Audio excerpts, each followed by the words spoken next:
She walked into the courtroom like she belonged there, like she had every right to be seated among lawyers, officers, and judges.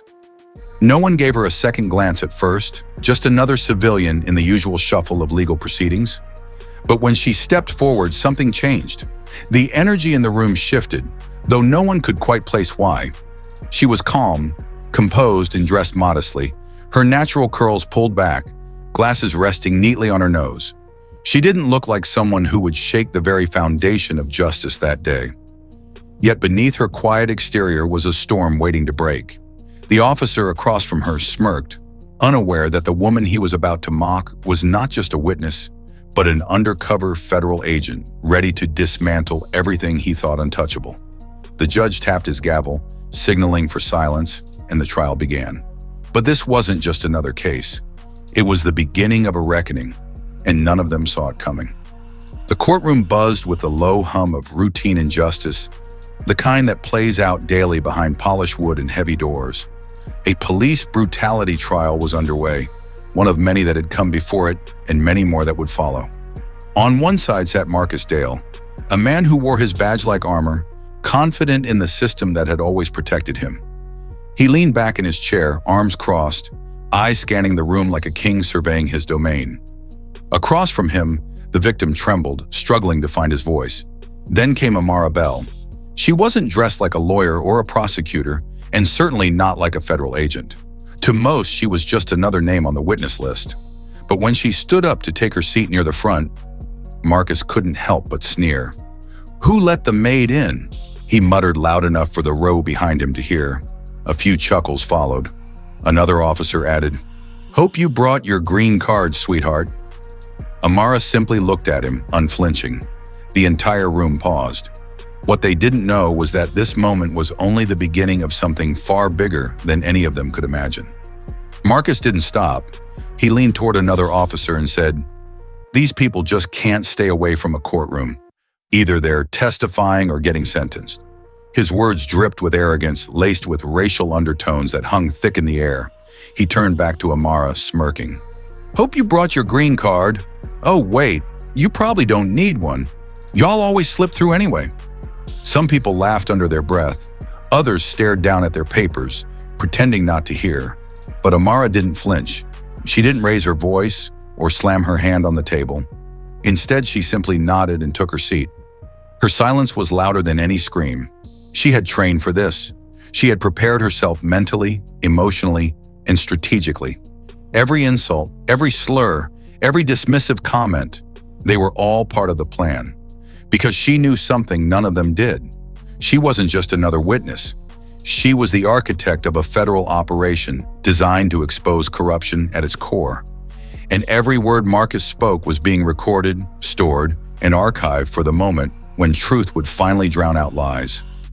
Amara hadn't arrived at this courtroom by accident. She had spent years building a career dedicated to exposing systemic injustice, fighting battles that rarely made headlines but shaped lives nonetheless. Born and raised in Baltimore, she had grown up watching how power protected itself, how institutions bent to serve those already in control.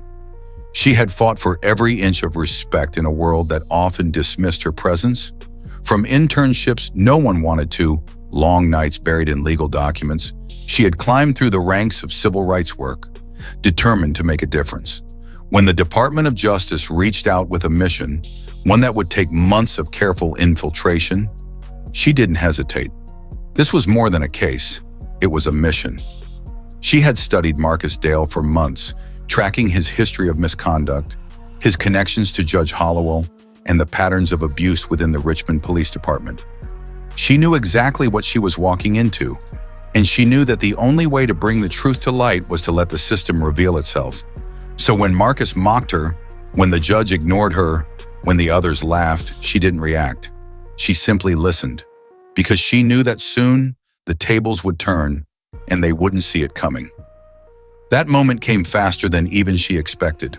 As the trial continued, Amara remained silent, absorbing every word, every glance, every subtle shift in the room. She watched as Marcus played his role perfectly, the arrogant cop, the smug witness, the man who believed himself untouchable. But then, with a single motion, everything changed. Amara stood again, not as a witness this time, but as a federal agent in charge of the operation. The courtroom fell silent. The smirks vanished. The laughter died. In that instant, she didn't need revenge. She already had justice. With a simple nod to the prosecution, she signaled for the evidence to be presented. The clerk inserted a flash drive into the courtroom system, and suddenly the room filled with audio recordings. Marcus's own voice caught in conversations that exposed his corruption. He had boasted about burying complaints, manipulating reports, and receiving favors from Judge Hollowell. The screen displayed internal memos, financial records, and testimonies from victims whose cases had been dismissed without explanation. The realization hit everyone at once. This wasn't just a witness speaking. This was a takedown. And Marcus, once so confident, now looked around the room, searching for support that wasn't there. For the first time in his life, he was powerless. And Amara watched it unfold, knowing that this was only the beginning of what was coming next. The fallout was immediate and irreversible. Within minutes of the evidence being presented, the courtroom erupted, not in chaos, but in stunned silence. The prosecution moved swiftly, requesting Marcus Dale's immediate detainment pending formal charges. The judge, who had once ruled over the courtroom with quiet authority, now sat frozen, unable to speak. The media scrambled to capture every moment, knowing they were witnessing history. Federal agents entered quietly, their presence final, their purpose clear. Marcus was taken into custody, his badge stripped from him as the reality of his downfall settled in. Outside the courthouse, news spread like wildfire. Protesters gathered, some chanting names of past victims, others holding signs demanding accountability. Inside, the ripple effect began. Judge Hollowell, once untouchable, was formally recused from the case and placed under investigation. The entire court system was thrown into upheaval as new oversight measures were introduced. Amara watched it unfold with quiet resolve. She had known this moment would come, had prepared for it, had fought for it. And now, as Marcus was let out in handcuffs, as the courtroom faced the consequences of its own neglect, she felt neither satisfaction nor triumph, only the weight of responsibility. Justice had been served, but the fight was far from over. What followed was not just the arrest of one corrupt officer or the removal of a biased judge. It was the unraveling of an entire network of complicity. Within days, the Richmond Police Department was placed under federal supervision. Internal audits revealed decades of patterned misconduct, falsified reports, and systemic racial bias.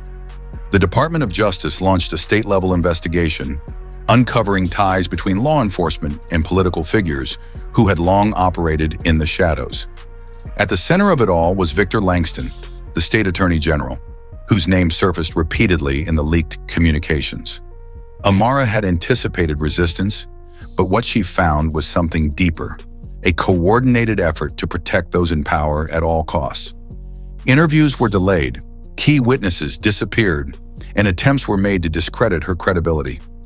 Yet despite the pushback, the momentum kept growing.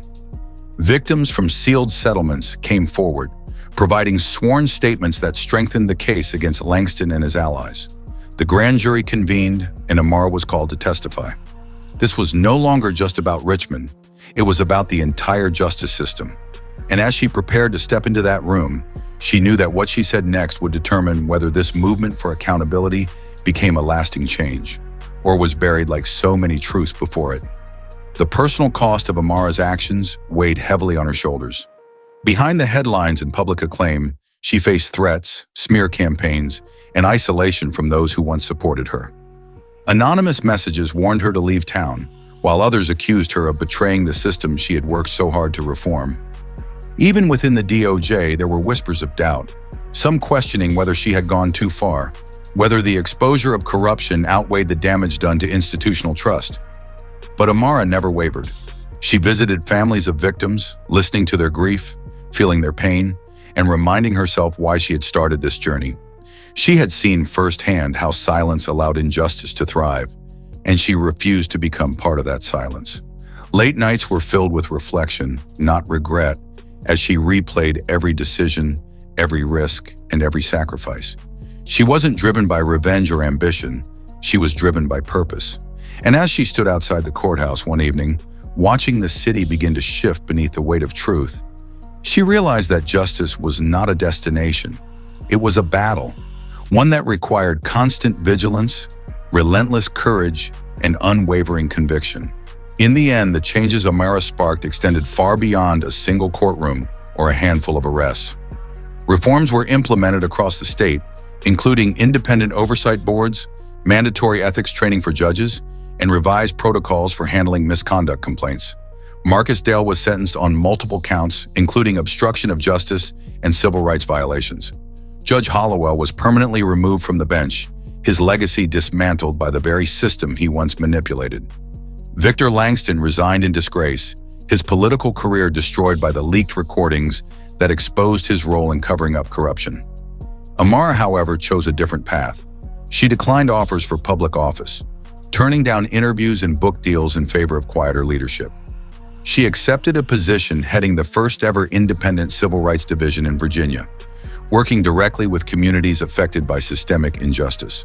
Her office wasn't adorned with marble or gold.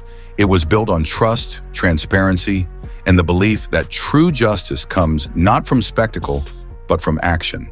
And as she sat in that small office one morning, reading a letter from a victim who had finally found their voice, she understood that her fight had never been about power. It had always been about giving others the strength to reclaim theirs.